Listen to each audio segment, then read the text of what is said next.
Alright.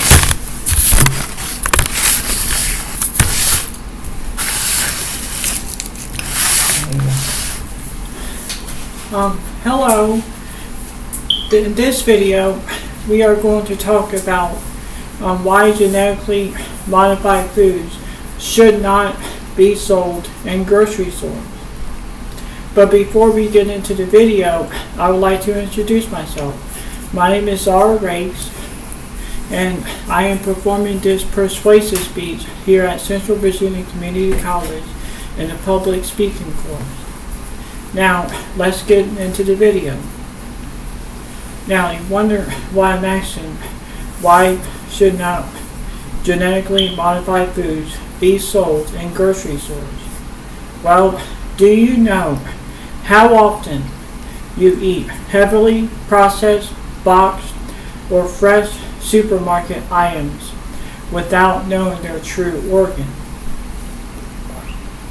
Genetically modified foods should not be sold in grocery stores because of unproven long-term health effects, environmental dangers, and a lack of consumer transparency. Genetically modified ingredients are present in a vast majority of packaged foods, which means your family's health and diet are directly impacted. Here, we will examine the potential health risks that genetic modification poses to consumers, the threat genetic modification farming poses to the environment, and the ethical issues that are surrounding the right to choose non-genetically modified foods. Unresolved health and safety concerns.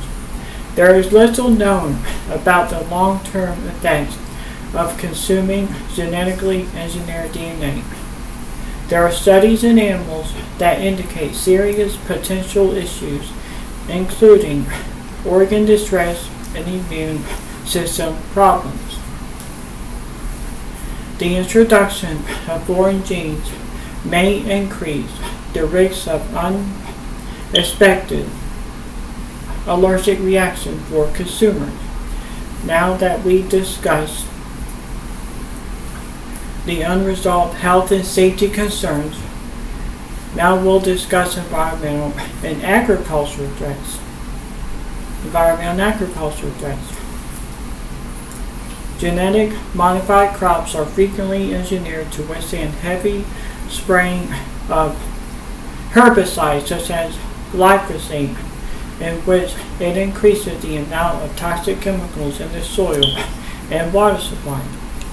Cross-pollination between genetic modification and crops and wild plants threaten native biodiversity, and it creates hard-to-control hybrids.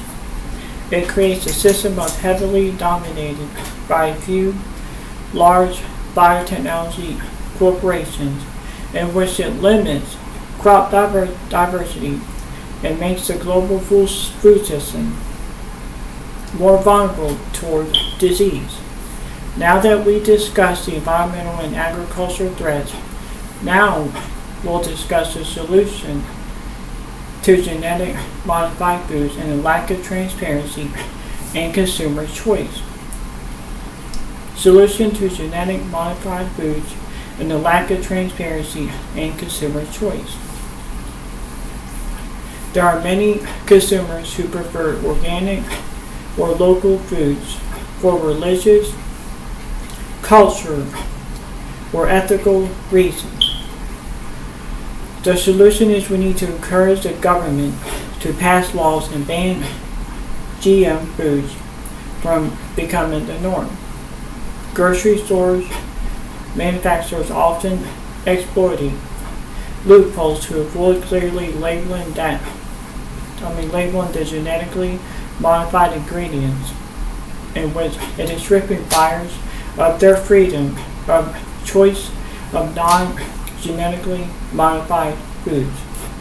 We need to encourage grocery stores and local supermarket chains to stop selling GM foods and only sell natural made foods.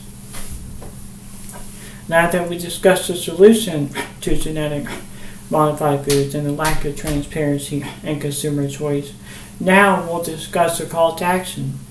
Call to action. We need to label transparency better.